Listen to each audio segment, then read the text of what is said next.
My father demanded I attend my golden brother's wedding, threatening to cut my tuition. They were shocked when I revealed I earned more than him. My dad told me straight up that if I didn't show up to my so-called golden boy brother's wedding, he'd stop paying for my college. He didn't expect me to tell him I was already making more money than him. That sure knocked the smug look off his face. Truth is, he's always treated me like the family's afterthought, like I was just there, not really part of anything. Meanwhile, he's always been completely obsessed with my brother. He once said to me, and I'll never forget it, "I don't care if some fancy college wants you. You're going to the local one so your brother doesn't feel bad." Can you believe that? So yeah, I played along. I said, "Okay, Dad, fine. I'll go to that college, but only if I get to live in the dorms." He agreed. What he didn't know is I lied. I pretended I was living on campus at the local school, when really, I was attending that top-tier college on a full scholarship he never even knew about. When he finally finds out, it's going to be a disaster. But let me ask you something. What would you do if the same people who acted like you didn't exist for 3 years suddenly wanted you to show up for one day and pretend everything was normal? Not so easy, right? But that's just how things are in families, at least in mine. Let me rewind a bit and start from the beginning. My name's Caleb. And if it's not obvious by now, my family's a mess. Honestly, I don't even know if you can call them family. What do you call people who brought you into the world then toss you aside the second they got a better version of you? Because that's exactly what happened to me. If my parents had just treated us both the same, I might have had a decent childhood. But no, they picked favorites from day one, and guess what? I wasn't the favorite. Logan, my brother, was the healthy, smiley baby everyone loved. I was just the scrawny, plain one that nobody really noticed. Now, that shouldn't matter, right? I mean, parents are supposed to love their kids no matter what. But not mine. Thomas and Linda decided early on that Logan was their star. Within weeks of him being born, he became the center of attention. It's not like he was some genius or anything, he was just cuter. That's all it took. Everyone gravitated toward him like he was the lead in a movie, and I was just a forgettable extra in the background. So yeah, my childhood was rough. My parents barely noticed me unless I needed something basic, while Logan soaked up all the love and attention. And he knew it too. That kid turned into a full-blown brat who thought the world revolved around him. You can imagine how well we got along. I was quiet and kept to myself, and Logan? He made it his mission to make my life miserable. Ever been bullied by your younger brother? Sounds ridiculous, I know, but that was my reality. Whether it was him throwing fits that got my plans cancelled or stealing my stuff just to get a rise out of me, the kid was relentless. And with parents like ours backing him up, it only got worse. They created that monster. While he got showered with gifts and praise, I got nothing. Just enough to get by. My birthdays were barely acknowledged. My wins? Ignored. I was just scenery in the background of their perfect family photo. One time, back in 3rd grade, I brought home straight A's. I was pumped. I thought maybe, just maybe, I'd finally get some praise. Instead, my mom glanced at my report card, said, "That's good," then went right back to fawning over some ugly painting Logan made. She even stuck it on the fridge like it was a masterpiece. My perfect grades? Tossed in the junk drawer, along with every other paper she didn't care about. That right there tells you everything you need to know. I was that forgotten piece of paper. Logan? He was the golden boy. And it didn't stop there. He got to pick the vacation spots, the TV shows, even what we ate for dinner. Every time I tried to choose something, I got shot down. And Logan? He'd laugh in my face like he was king of the world and I was just there to serve him. No surprise I wanted to get out of there as fast as possible. And when college rolled around, I finally had a shot. I'd worked my tail off and landed a scholarship to one of the best schools in the world. Not just good, elite. The kind of place that pretty much guarantees you a great future. It was a dream come true. But of course, there was a catch. The school was across the country. And my parents? They flat out refused to let me go. Want to guess why? Yup, Logan. They started talking nonsense about how the state college nearby had better opportunities, and would be a smarter choice. But the truth slipped out pretty fast. They didn't want Logan to feel bad that I got into somewhere he couldn't. That was their whole logic. Logan might feel inferior if I went. So, I had to stay behind. As if he couldn't have worked hard and earned it too, like I did. But none of that mattered to them. I had to go to the local college, end of discussion. Can you believe how insane that is? At some point, I realized they were just afraid I'd outshine him. Deep down, I think they knew I had the potential to go far, but they weren't willing to admit it. Supporting me would have meant knocking Logan off his pedestal, and that just wasn't an option. They went out of their way to hold me back, just to protect his ego. He didn't have drive or ambition, but somehow he still got all their support. I was clearly never supposed to succeed more than him. But you know what? I didn't let that stop me. I'd already bent over backward trying to go along with my family's weird favoritism and twisted priorities. But I hit my breaking point. I told my folks I'd only agree to go to the local college if they let me live in the dorms. They agreed, and they looked way too pleased about it, like they thought they'd finally won me over. But in reality? Not even close. What they didn't know is that I'd accepted the scholarship and moved to another state entirely. They thought I was just down the road, still under their thumb. The best part? That prestigious college I got into had the exact finance program I wanted, and it only took 2 years to finish, compared to 4 years at the local school. So, I'd be graduating faster than they even realized. Honestly, it was the smartest decision I ever made. Not only did I escape the toxic circus that was my home life, but I also ended up somewhere that actually felt like it could lead to something real. I say that because not long after graduating, I landed a job with a 6-figure salary. I've been working there for a year now, and things are finally looking up. I'm even close to getting a promotion. I did all of it on my own. The scholarship covered most of my tuition, about 70%, and I used the money my dad sent, thinking it was for the local college, to cover the rest. Life's good now. And yeah, my dad's still sending me money, completely unaware I'm not even in the same state anymore. Have I told him to stop? No. I get that might sound wrong to some folks, but honestly, I see it as payback for how they treated me those 3 awful years. I don't talk to my family much. Just the occasional call to check in, or a quick visit during the holidays so they don't get too suspicious. Other than that, they've left me alone, and I've stayed away by telling them I've been swamped with schoolwork. Not that they've ever shown much concern. I mean, why would they? As far as they're concerned, they still had Logan, the golden boy. It was easier for them now that the son they barely noticed was gone. And for a while, that worked for me. It hurt sometimes, sure, realizing they didn't even notice I'd packed up and left their lives completely. But even that sting couldn't outweigh the peace I felt being away from all their drama and judgment. Still, I'll admit something, I missed having a real family. Not my family, but the idea of one, people who genuinely cared about me, who saw me and valued me. Even with friends, money, and freedom, there was still a hole in me that nothing else could quite fill. And up until today, I didn't see a way to fix that. Then this morning, my dad called out of nowhere. He said Logan was getting married and that they needed me home a few days before the wedding to help out. I was caught off guard. Was this my dad actually reaching out? Wanting me to come home? I'd waited so long to hear something like that. He even said I was part of the family, and that they wanted everyone together for Logan's big day. I got choked up. It felt like, for once, I was being seen by them. My parents had never really treated me like I belonged. It was always about Logan, always about their needs. And now, my dad was asking for me. That kind of recognition hit me hard. But just as quickly, I remembered who I was dealing with. These were the same people who ignored me my whole life, who didn't even realize I'd left town. So now I was stuck, torn between wanting to believe things might be different, and knowing full well they probably weren't. And that's why I want to ask you all something. If you were in my shoes, what would you do? I miss the idea of having a family, and maybe, just maybe, it'd feel good to be wanted for once. But I'm terrified of going back, only to be let down again like I've always been. Should I go to Logan's wedding just to play the role of the good son and pretend like things are fine? Or should I stick to what I promised myself, keep my distance and protect my peace? I've had a couple of days to mull it over. And in the end, I chose to stay away. Some of you might not agree with that, and I get it. But for me, not showing up was the right move. Honestly, I think it might be the best decision I've ever made. Here's how it went down.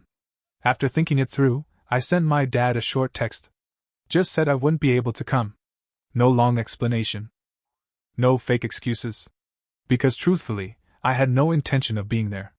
I figured I'd get some sort of response, but I didn't expect the emotional manipulation to hit so fast. Within an hour, my phone was blowing up.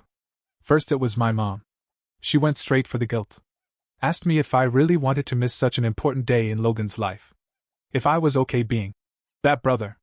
She said Logan would be crushed if I didn't come and that it would mean so much to him if I showed up. She even tried the whole "you only get one family" line. But you know what? Logan's wedding didn't mean a thing to me. Because Logan? He never showed up for anything that mattered to me. Not once. And sure, you only get one family, but that only counts if they treat you like family. You get what I'm saying? So I told my mom flat out, I wasn't coming. When guilt didn't work, my dad stepped in with his usual tricks. He tried to stay calm at first, talking about how families are supposed to stick together during big life moments. But when that didn't move me, he got nasty. He called me and said if I didn't come to Logan's wedding, they were cutting off my tuition payments. Said they couldn't have people gossiping about why one of their sons wasn't there. It wasn't about me. It wasn't even about Logan, really. It was all about how it would look to their friends. Typical. As always, everything came down to appearances. Not love. Not connection. Just reputation. That's when I snapped. How selfish do you have to be to threaten your kid's education just to save face at a wedding? It was pathetic. And to be honest, I didn't care about their money anymore. So I told my dad. Go ahead. I told him straight, stop sending the money. I wasn't coming to the wedding, and nothing he said or threatened was going to change that. At that point, I still hadn't let them in on the truth, that I'd already graduated a year earlier, that I lived several states away, and that I was pulling in a six-figure salary doing just fine on my own. I didn't want them knowing where I was or how well I was doing, because I knew the second they got wind of my success, they'd find a way to screw it up. I do plan to tell them someday. But at the time, I was finally enjoying life, and I wasn't about to let them ruin that too. My dad didn't take my refusal to attend the wedding too well. He got mad, furious, even. Started ranting about how ungrateful I was, how I'd always been difficult. Then he pulled out this laughable threat about removing me from the local college's enrollment. He said it like he was delivering some earth-shattering punishment, like getting kicked out of a school I never even attended was going to crush me. Honestly, I laughed so hard I could barely breathe. I mean, I could have told him right then and there that I'd never set foot on that campus. But where's the fun in that? So now I'm just waiting to hear what happens when he storms into that school trying to pull a ghost off the student list. It's going to be priceless when he finds out I don't need him, or his money, anymore. I'm counting down the minutes till I get that angry phone call loaded with curses and yelling. Can't lie, I'm kind of looking forward to it. Anyway, I'll keep y'all posted. But for now, that's where things stood. Hey again, it's Caleb. It's only been a day since I last shared an update, but man, things have already gone off the rails. Just like I figured, my dad didn't take the news lightly. It started with a phone call this morning. He was absolutely livid, sounded like he'd been stewing all night. He jumped straight into yelling, demanding to know where I'd been and what I'd done with all the money he'd been sending me for school. It was like watching a toddler lose it because someone took away their favorite toy. Except this tantrum came from a full-grown man. Turns out, after we last spoke, he actually marched down to the local college to pull me out of their enrollment, his version of teaching me a lesson. That's where things really started getting interesting. He had no clue I'd never even been on that campus. So there he was, probably chest puffed out, trying to withdraw my name. And the college staff? They told him they had no record of me. None at all. I wasn't there and had never been there. I wish I could have seen the look on his face. He sounded bitter and embarrassed when he told me about it on the phone. Said the whole thing had made him look like a fool. Then he went right back into demanding answers. Where had I been these last few months? What was I doing with the cash? At that point, the whole thing was so absurd, I couldn't stop laughing. But after letting him rant a little longer, I figured it was time to tell him the truth. So I laid it all out for him. I told him I'd graduated a year ago on a full scholarship.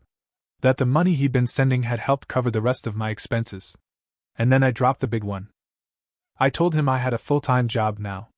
Not just any job, I was making more than he was, with a six-figure income. He paused for a second and asked if I was joking. But I could hear it in his voice, he already knew I wasn't. That realization hit him hard.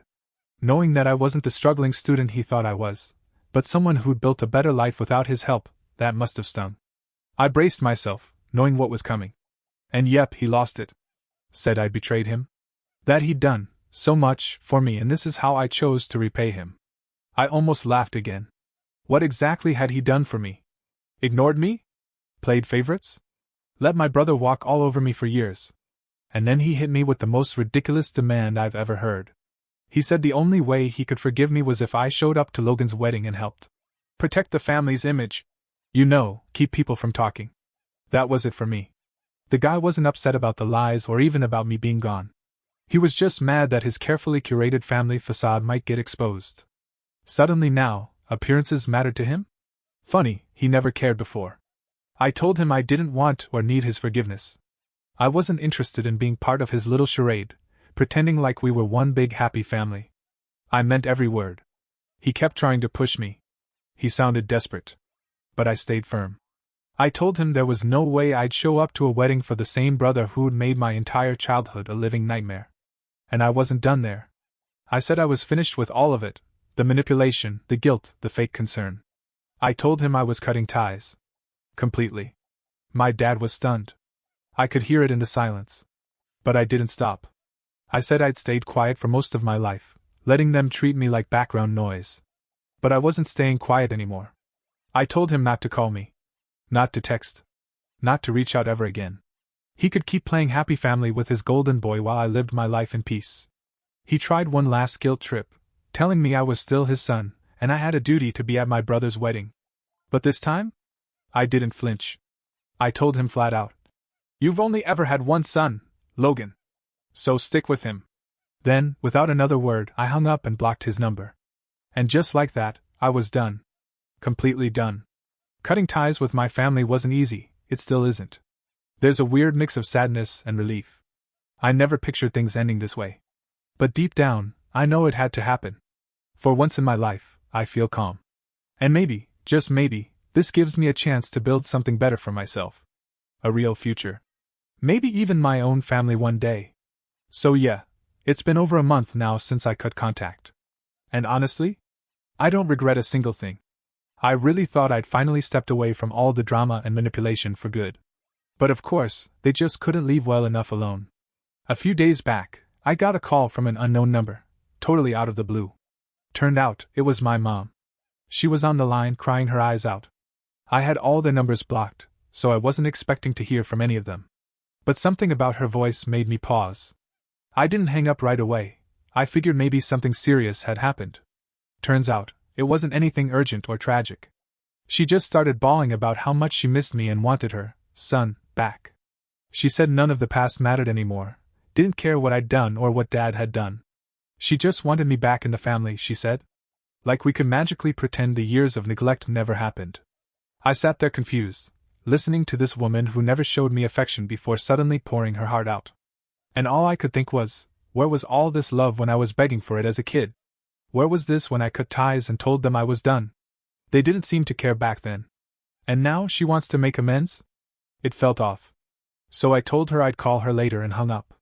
Something wasn't adding up, and I had a gut feeling something shady was going on. I called my aunt, Mom's sister, just to see if she knew what was really going on. What she told me was wild. Honestly, it confirmed everything I was suspecting. Apparently, Logan's wedding was an absolute disaster. Like a total train wreck. His picture-perfect fiancée turned out to be a full-blown scam artist. Before the wedding, she managed to convince Logan, my parents, and even a bunch of other relatives to pour all their savings into this once-in-a-lifetime investment opportunity. And surprise, surprise, it was all fake. She vanished with every cent. No wedding. No happily ever after. Just empty bank accounts and a lot of shame. But that wasn't even the worst of it. My aunt also mentioned that my dad was already knee-deep in other trouble. He apparently had some big blowout with one of his employees and their family, which caused major damage to his company's reputation and finances. And suddenly everything started to make sense. That's why my dad had been so desperate to get me to that wedding. He wasn't reaching out because he missed me, he needed me. He was trying to polish up his image by parading me around as part of his perfect family. But that plan blew up in his face, and Logan's scammer fiancé only made things worse. They weren't just losing face, they were bleeding money. On top of all that, they put their house up as collateral to try and save the business. And yeah, that backfired too. Now they're facing foreclosure and had to move into some rundown trailer or studio apartment, whatever they could scrape together. That's when it all clicked. My mom's call had nothing to do with love or missing me. It was survival. They realized I was doing well and suddenly saw me as their lifeline. I saw right through it. They didn't give a damn about me when I needed them. They were too busy building their lives around Logan, their so-called golden boy. But now, they were blaming him for everything. All the money lost. The failed wedding. The lies. The shame. It's actually kind of ironic. The kid they propped up on a pedestal is the same one who brought everything crashing down. And to be honest, that gave me a little satisfaction. Maybe now they'd finally see what they'd done wrong. But it didn't matter to me anymore. I wasn't getting dragged back into that circus. After Mom's call, I blocked her again. I wasn't going to let her mess with my emotions. But did that stop them? Nope. They just kept trying. Eventually, they showed up at my house. Yeah, my actual house. Don't ask me how they found the address. I'm guessing they bugged some old friends until someone gave it up. But honestly, that part doesn't matter. What matters is that they were standing on my porch, trying to lecture me about family values, and how, as their oldest son, I was now somehow responsible for them. And you better believe I slammed the door right in their faces. They begged me to help. Said they were broke. Said they'd spent their last few dollars on the flight to get to me. Yeah, well, tough luck. I wasn't going to be their backup plan. But it didn't stop there. A few days later, guess who showed up? Logan. And he was a mess, crying, begging, going on about how much he missed his big brother. I didn't even know what to say. What big brother? The one he used to shove around? The one he used to humiliate? He pleaded with me, saying Mom and Dad were about to cut him off too. Said they blamed him for the whole disaster and were ready to throw him out just like everyone else. Well, tough break. I told him the same thing I told them, I'm done. Then I slammed the door in his face too. Told him if any of them showed up again, I'd call the cops without hesitation. And since that day, I haven't heard a word from any of them. Not a call. Not a message. Nothing. And you know what? I'm fine with that. I'm officially done with this toxic excuse of a family. Sure, there's a part of me that feels a little sad that things ended this way. The hole they left in my life is still there, probably always will be. But that doesn't mean I'm going to let them drag me through the mud again. Not now. Not ever. Just because we share blood doesn't mean I owe them my peace.